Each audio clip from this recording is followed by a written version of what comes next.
Shalom, shalom. Durante muitos anos, essa palavra, eu sempre questionei essa palavra para ter um entendimento melhor sobre essa palavra aqui.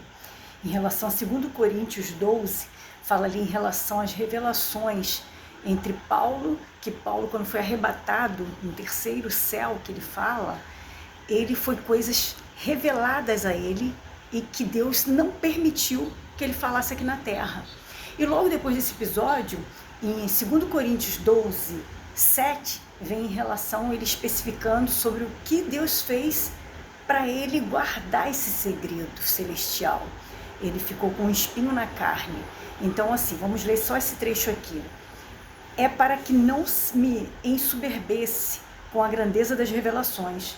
Foi-me posto um espinho na carne, mensageiro de Satanás para me esbofetear, a fim de que não me exalte. Por causa disto, 3 vezes pedi ao Senhor que o afastasse de mim. Então ele me disse: a minha graça te basta, porque o poder se aperfeiçoa na fraqueza. De boa vontade, pois, mais me gloriei nas fraquezas, para que sobre mim repouse o poder de Cristo. Pelo que sinto prazer nas fraquezas, nas injúrias, nas necessidades, nas perseguições, nas angústias, por amor de Cristo. Porque quando sou fraco, então é que sou forte. Essa palavra, ela relata que ninguém nunca descobriu qual era o espinho da carne de Paulo. Paulo, todo mundo sabe, antes da conversão dele, ele era Saulo. A gente não sabe se era questão que ele era um cara muito sanguinolento, né? Violento, porque quando ele levava tão a sério as leis judaicas, né? Que ele perseguia com força os cristãos e judiava de todas as formas, piores maneiras que vocês possam imaginar em relação a maltratos aos cristãos.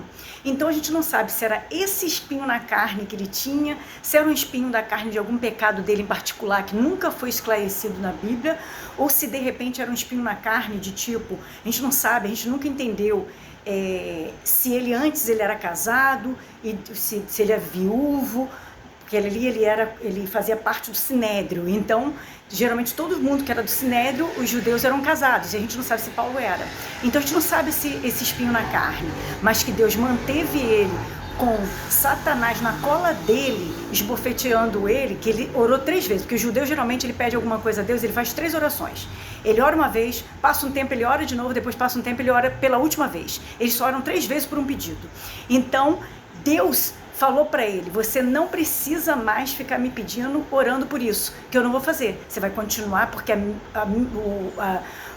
quando você é fraco é que você é forte em mim, porque eu sou a sua força. Então, Paulo ali, ele subentendeu que não tinha como ficar orando, pedindo, jejuando, não precisava fazer mais nada. Que até mesmo para ele não se ensoberber-se com aquilo que ele viu lá no mundo celestial. Né, no mundo espiritual, lá no terceiro céu. O terceiro céu é onde fica o trono do Altíssimo. Então, assim, imagina. Por isso que até as vestes de Paulo curavam pessoas aqui na terra. Olha como, onde abundou o pecado, que ele era um cara sanguinolento, malfeitor, e que foi transformado por Jesus Cristo naquele encontro que ele teve com Jesus, ali no meio do caminho ali, que ele foi transformado por Jesus ali, ficou cego, e Deus tirou as escamas dos olhos dele para enxergar que ele estava perseguindo o próprio Cristo, o próprio Deus. E ele não entendia que ele levava tão à risca as leis que ele achava que aquilo ali era uma seita.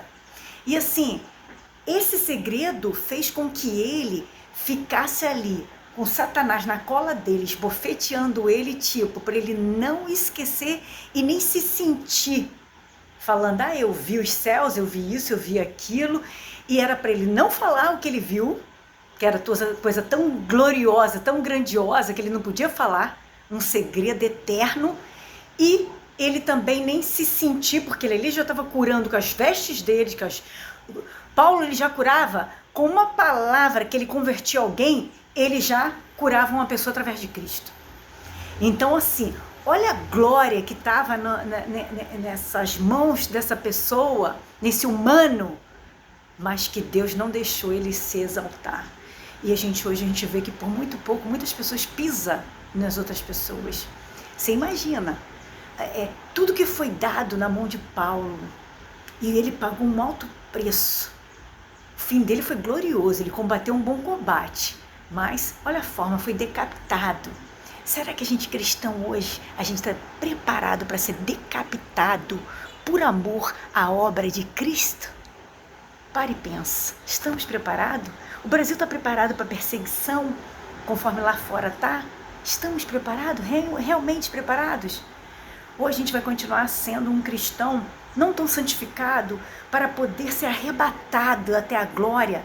São poucos cristãos arrebatados, com essa intimidade com o nosso Pai, de ser arrebatado aos céus e ser aberto para Ele mostrar coisas gloriosas dos céus.